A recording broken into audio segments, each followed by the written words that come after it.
Ek groet jou vandag as dierbare kind van die Here in die naam van Jesus Christus, ons koning, op hierdie baie besondere dag, die hemelvaart, wat ons herdenk daardie dag toe Jesus opgevaar het na die hemel toe.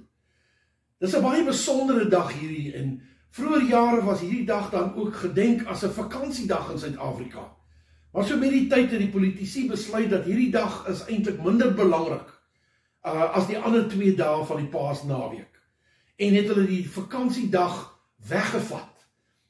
En in die proses het baie van die kinders van die Here ook hierdie dag begin verwaarloos. Van het vergeet of op die agtergrond geskuif en net nie daaraan gedink nie en het aangegaan met hulle normale lewe soos enige ander dag van die week. Dis eintlik baie hartseer, want eintlik is die hemelvaart 'n ontsettende belangrike dag vir die kind van die Here. En saam met Goeie Vrydag en Opstanding Sondag, wat ons die kruisiging en die opstanding van Jesus herdenk, is hemelvaart kardinaal belangrik in die plan wat God gehad het om hierdie wêreld te kom verlos. Die plan wat God gehad het om in Christus Jesus jou en my sonde te kom wegneem en ons vry te maak en ons los te koop, sodat ons as kinders van die Here 'n volheidslewe hier op aarde kan lewe. Daarom het die hemelvaart eintlik geweldig groot betekenis vir die kind van God. En ek wil baie graag vandag 4 baie belangrike aspekte net aan jou noem van waarom hierdie dag so kosbaar is. En as die Here ons spaar, sal ek graag maandag, wanneer ons gaan aangaan ook met ons Pinksterdienste en ek elke dag van die week ook 'n videoetjie gaan opsit rondom die gedagte van die Heilige Gees en ons oorvloedige lewe, wil ek graag nog 4 goed oor die belangrikheid van die hemelvaart noem, want die Heilige Gees is een van daardie belangrike punte. Ek wil graag begin deur vanmôre vir jou net hierdie gedeelte te lees. Dit is eintlik 2 gedeeltes uit die woord van die Here wat pertinent verwys na die hemelvaart van Jesus Christus. Die eerste een is in Lukas 24 vers 50 tot 51. Daarna het hy hulle uit die stad uitgelei tot by Betanië. Daar het hy sy hande opgehef en hulle geseën, dit is vir die disippels. Terwyl hy hulle seën, het hy van hulle af weggegaan en is hy in die hemel opgeneem. En dan kom die skrywer van Lukas in Handelinge 1 en hy vertel 'n bietjie breër storie rondom die opstanding, die opvaring van Jesus, wanneer hy van vers 9 af sê, nadat hy dit gesê het, is hy opgeneem, terwyl hulle, dis die disippels, dit sien, en 'n wolk het hom weggeneem, sodat hulle hom nie langer kon sien nie. Terwyl hy weggaan en hulle nog stip na die hemel kyk, het daar skielik 2 mans in wit klere by hulle gestaan. Die sê toe vir hulle, Galileërs, waarom staan julle so na die hemel en kyk? Hierdie Jesus wat van julle af na die hemel toe opgeneem is, sal net so terugkom, soos julle hom na die hemel toe sien opgaan het. Watter belofte, watter gebeurtenis om na uit te sien, daardie dag, wanneer ons Here Jesus gaan terugkom op die wolke, en ons sy kinders gaan kom haal, om vir altyd by hom te wees. En ek wil graag vanmôre net hierdie 4 aspekte van die belangrikheid van die hemelvaart graag met jou deel. En die eerste een is, die hemelvaart is eintlik die begin van sy verheerliking. Onthou toe hy aarde toe gekom het, sê Filippense het homself verneder tot die dood toe. Hy het 'n aardse liggaam, 'n beperkte liggaam kom aanneem, om saam met die mense te kom lewe, net soos wat ons lewe elke dag, sodat hy kon verstaan, begrip hê vir dit wat jy en ek deurgaan. En nadat hy gekruisig is en opgestaan het, moes hy ook by hierdie punt kom waar hy verheerlik kon word, waar hy dit kon terugneem wat hy neergelê het, naamlik sy heerlikheid, sy glorie, sy majesteit, sy koningskap wat hy gehad het, toe hy by sy Vader was, voordat hy aarde toe gekom het. In die hemelvaart dui daarop, dat Jesus nou verheerlik is, dat hy nou sy hemelse gedaante herstel het, en dat God hom in die hemel aan sy regterhand laat sit het, waar hy dan ook hoort. Efesiërs 1 vers 21 en 22 stel dit so.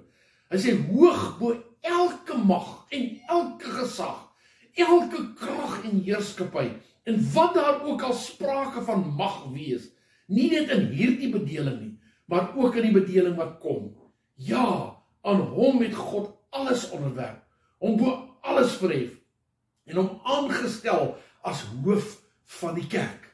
Dit het begin by die verheerliking, of dan die hemelvaart. En hy moes eers opgaan hemel toe, om terug te keer na sy vader sy regterhand, om dit terug te neem wat hy neergelê het, sodat hy verheerlik kon word as die koning van die kerk.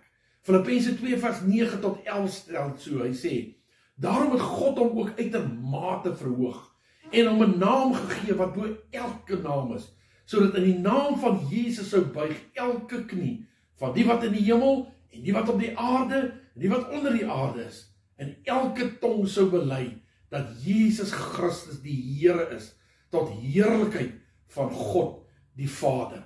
Ons Jesus is verheerlik. Hy is herstel in sy posisie van koningskap en heerskappy, nadat hy opgevaar het hemel toe. Die tweede rede waarom die hemelvaart so baie belangrik is vir die kind van die Here, is omdat die hemelvaart juis die voltooiing is van sy aardse bediening. Jesus se aardse werk wat hy kom doen het, deur vir jou en vir my te kom sterwe, deur vir jou en vir my die prys te kom betaal, en ook op te staan, en daardie die dood en die graf te oorwin, het afgesluit, is vervolmaak, daardie oomblik, toe hy opvaar na die hemel. Daardie oomblik het sy aardse werk klaargemaak, het hy klaargemaak met dit wat hy moes kom doen, en het hy weer teruggegaan, om daar te gaan doen in die hemel, wat hy van die begin af gedoen het. Johannes 17 vers 4, bid Jesus, dan sê hy, ek het u verheerlik op aarde, en dan praat hy van sy Vader. Hy sê, die werk wat u my gegee het om te doen, het ek volbring. Jesus het klaargemaak, wat God die Vader van hom verwag het. En dan sê hy vers 13 van hoofstuk 17, maar nou kom ek na u toe. Jesus sê, Vader, ek het dit voltooi, ek het dit volbring, ek het dit klaargemaak, nou kom ek terug na u toe. En die manier waarop hy teruggekeer het na die Vader, was deur op te vaar na die hemel, en deur daardie wolk weggeneem te word.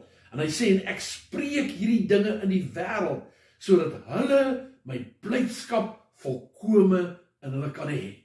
En dit is vanmôre Jesus se gebed vir jou en vir my, sy begeerte, sy hart vir jou en vir my, dat jy en ek sal oorloop van blydskap en vreugde, juis omdat hy sy werk klaargemaak het.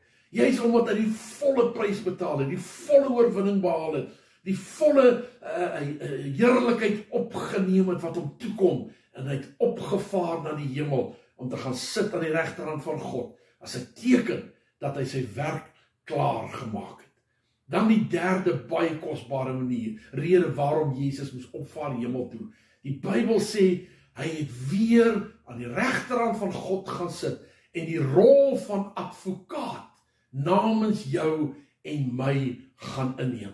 Met die hemelvaart begin Jesus se rol as voorbidder by die Vader vir jou en vir my, sodat jy en ek daardie oorwinning nie net kan deel wat Christus vir ons bewerkstellig het nie, maar dat ons ook kan weet, ons het iemand wat dit vir jou en vir my 'n werklikheid wil maak, elke dag van ons lewe, deur vir ons in te tree, selfs wanneer ons fouteer, selfs wanneer ons val, dan is hy daar, om vir jou en vir my, weer die pad oop te maak, deur sy gebede en sy voorbidding, en deur sy bloed, ook voor die Vader se troon te kan neerlê, namens jou en my. Hebreërs 4, vers 14 en 15 stel dit so. Hy sê, terwyl ons dan 'n groot hoëpriester het, wat deur die hemele deurgegaan het, naamlik Jesus, die Seun van God, laat ons die belydenis vashou. Want ons het nie 'n hoëpriester, wat nie met ons swakhede medelee kan hê nie, maar een wat in alle opsigte versoek is, net soos ons, maar sonder sonde. Jesus het die hoëpriester geword. Hy het namens ons in sy bloed gaan voorhou, as die offerbloed, waardeur hy vir jou en vir my vrygekoop het. En nou tree hy vir ons in. Nou staan hy vir ons in by die Vader as hoëpriester namens jou en my. Romeine 8 vers 34 stel dit so. Hy sê Christus is dit wat gesterf het.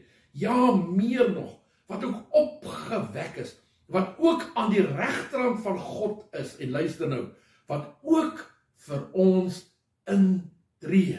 Dis die werk van 'n priester, om in te tree, om offers te bring namens sy mense.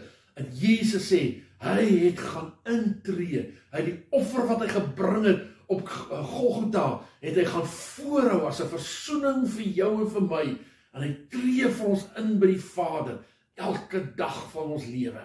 Hebreërs 7 vers 25 sê, daarom kan hy ook volkome red, die wat deur hom tot God gaan, omdat hy altyd leef, om vir hulle in te tree.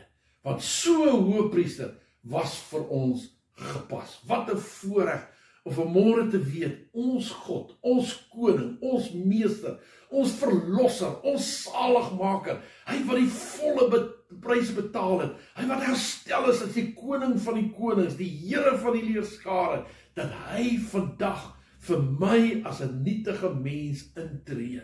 Dat hy vir my bid, dat hy vir my voorspraak doen, dat hy sy bloed voorhou as versoening vir my nietige mens, sondaar mens, dat hy vir my intree vanmôre.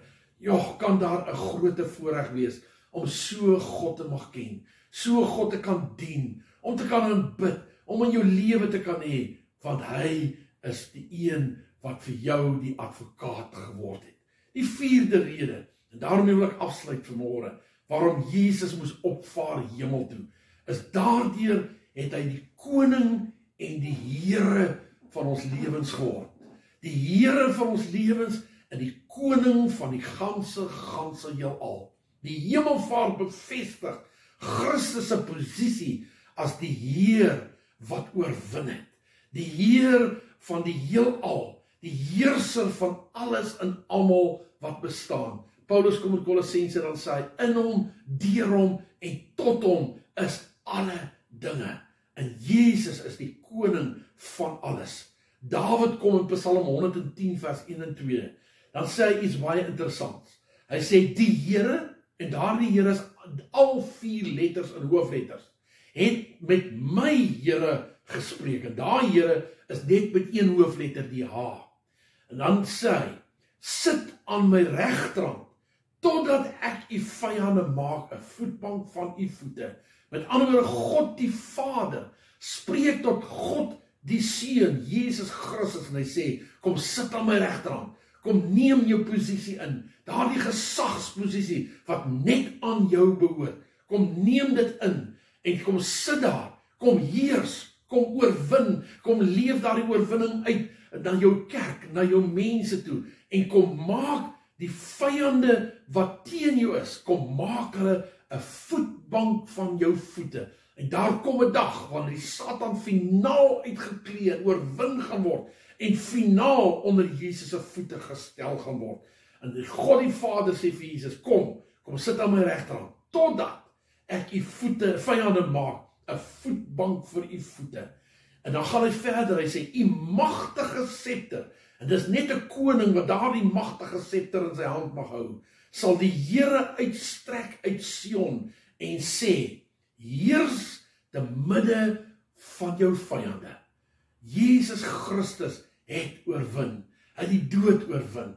Hy het die hel oorwin. Hy het die sonde oorwin.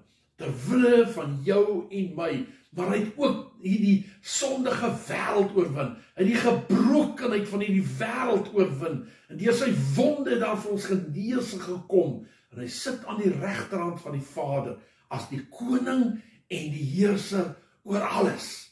En hy gaan daar sit tot die vyande finaal oorwin is. Satan se trawante finaal in die poel van vuur gewerp is. En jy en ek saam met hom gaan heers as konings en heersers saam met hom. Ons sien uit na daardie dag. En dit is die 4 redes waarom Jesus moes opvaar na die hemel toe. Eerstens moes hy opvaar sodat hy verheerlik kon word. Tweedens moes hy opvaar as 'n teken dat sy aardse bediening voltooi is. Derdens het hy opgevaar om vir jou en vir my te gaan intree as advokaat. En vierdens het hy opgevaar om sy plek as koning en heer en meester oor alle dinge in te neem. En vanmiddag is dit my gebed dat jy hierdie hemelvaartdag anders na sal kyk. Nie maar net as nog 'n dag en as nog net uit gewoonte iets wat die kerk moet doen nie, maar as daardie dag wat Jesus dit voltooi het, wat hy op hierdie aarde kom doen het, maar meer nog, as die Jesus wat nou in hierdie oomblik vir jou bid, en ook die Jesus wat heers as die koning oor jou lewe. Mag jy dit ervaar in hierdie dag. Kom ons buig ons hoofde. Vader, baie dankie, dat ons vanmiddag kan kom sê dankie. Dankie vir wat Jesus vir ons kom doen het op hierdie aarde. En dankie Vader, dat u plan was om Jesus te stuur om dit vir ons te kom doen. Maar dankie ook dat u Jesus teruggeneem het na u, om by u te wees, om aan die regterkant te sit, om ook vanmiddag vir ons in te tree, en ook oor ons te heers as die koning van die konings. Ons eer u, ons loof u, ons prys u daarvoor in Jesus naam. Amen. Baie dankie, ons sien u weer maandag. Amen.